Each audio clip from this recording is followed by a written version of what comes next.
আসসালামু আলাইকুম বন্ধুরা, কেমন আছো? আশা করি সকলে ভালো আছো। তো আজকে আমি দেশি মুরগির মাংস একদম লাল লাল করে ইউনিকভাবে রান্না করে দেখাবো। দেখতেই পাচ্ছেন দেশি মুরগির মাংস রান্নাটা কত সুন্দর হয়েছে, দেখেই খেতে ইচ্ছা করবে। লুচি রুটি পরোটার সঙ্গে তো অসাধারণ লাগবে, আর পোলাওয়ের সঙ্গে তো একদম মুখে লেগেই থাকবে, এত টেস্ট। কিভাবে আমি রান্না করছি এই দেশি মুরগির মাংসটা, বন্ধুরা প্রথম থেকে শেষ পর্যন্ত ভিডিওটা দেখতে থাকবেন, তাহলে আপনারাও খুব সহজভাবে রান্না করে খেতে পারবেন। আর আমার চ্যানেলে যে বন্ধুরা নতুন আছেন প্লিজ চ্যানেলটা সাবস্ক্রাইব করে দেবেন আর একটা লাইক দিয়ে দেবেন। তো আমি কীভাবে রান্না করছি প্রথমে দেখুন। প্রথমে আমি গ্যাসের আঁচের মধ্যে একটা হাঁড়ি বসিয়ে নিয়েছি, পরিমাণ মতো সরিষার তেল দিয়ে দিয়েছি। তো দেশি মোরগটা আমি ভালো করে কেটে ধুয়ে পরিষ্কার করে নিয়েছি। দেখুন বন্ধুরা মাংসটা কত সুন্দর। তো এই মাংসটা আমি কীভাবে রান্না করছি আপনারা দেখতে থাকুন। তো তেল গরম হয়ে গেছে, তেলের মধ্যে আমি গোটা এলাচ, দারচিনি আর কাবাব চিনি আর লবঙ্গ, তেজপাতা ফোড়নে দিয়ে দিলাম।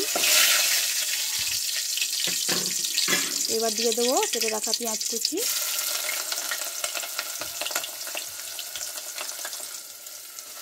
তো পেঁয়াজগুলো নেড়ে চেড়ে লাল করে নেব।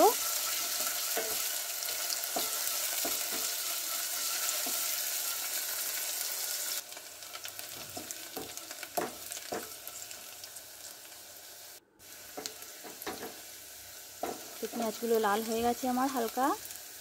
এবার কেটে ধুয়ে রাখা মুরগির মাংসটা দিয়ে দেবো।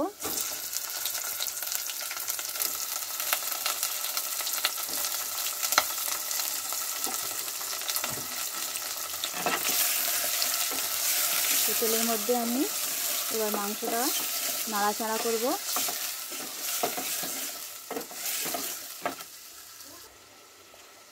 এইভাবে তেলের মধ্যে নাড়াচাড়া করতে করতে মাংস থেকে যে পানিটা থাকে ওটা বেরিয়ে যাবে। তো এবার আমি দিয়ে দিচ্ছি স্বাদ মতো লবণ।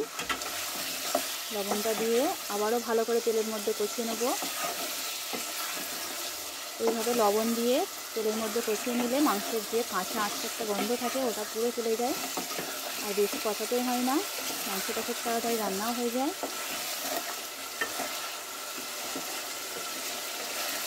তো লবণ দিয়ে আমি ভালো করে কষিয়ে নিয়েছি।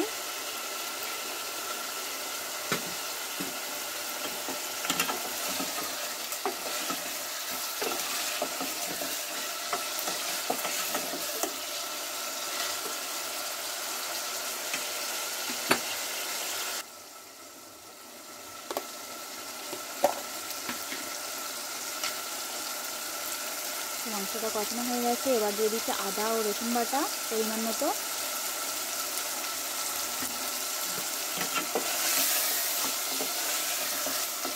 আদা ও রসুন বাটা দিয়ে আবারও নেড়ে চেড়ে নিচ্ছি।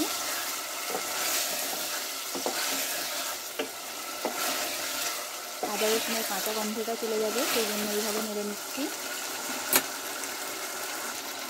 এবার আমি গুঁড়ো মশলা দিয়ে দেবো। এখানে দিয়ে দিলাম পরিমাণ মতো লঙ্কা গুঁড়ো,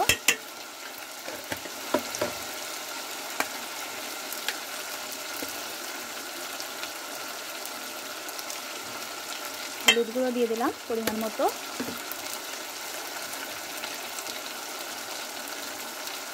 ধনে গুঁড়ো দিয়ে দিলাম, আর দিয়ে দিলাম জিরে গুঁড়ো। এবার মশলার সঙ্গে ভালো করে অংশটা আমি কষাবো।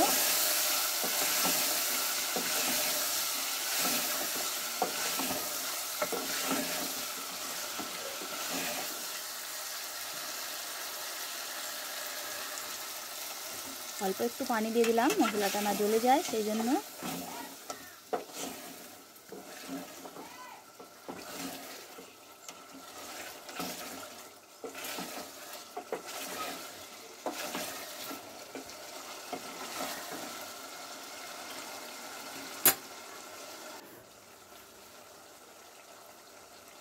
দেখুন বন্ধুরা কষাতে কষাতে কালার চেঞ্জ হয়ে গেছে মাংসর। এবার আমি দিয়ে দিলাম মিট মশলা।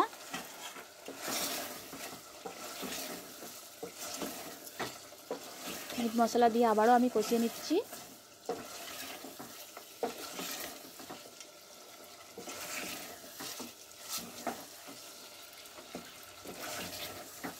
মাংসের কালারটা কত সুন্দর এসেছে দেখতে পাচ্ছেন।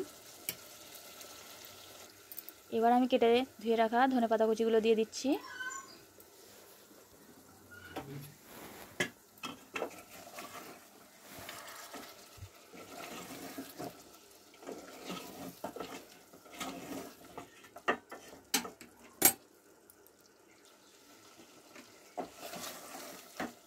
এবার আমি একটা কাঁচা লঙ্কা কেটে দিয়ে দিলাম এর মধ্যে।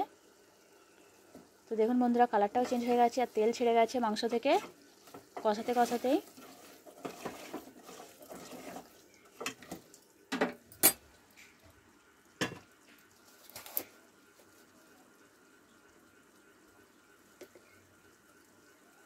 এবার দিয়ে দিলাম গরম মশলা, গুঁড়ো গরম মশলা দিয়ে দিলাম।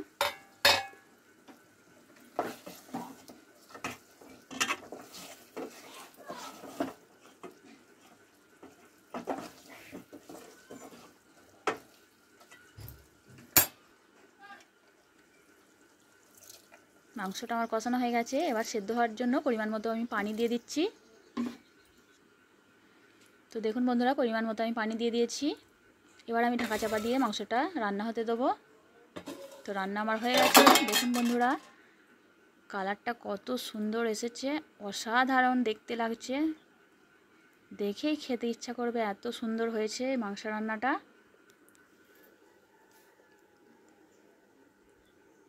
তো বন্ধুরা, এইভাবে বাড়িতে একবার ট্রাই করে দেখবেন, খেতে দারুণ লাগে।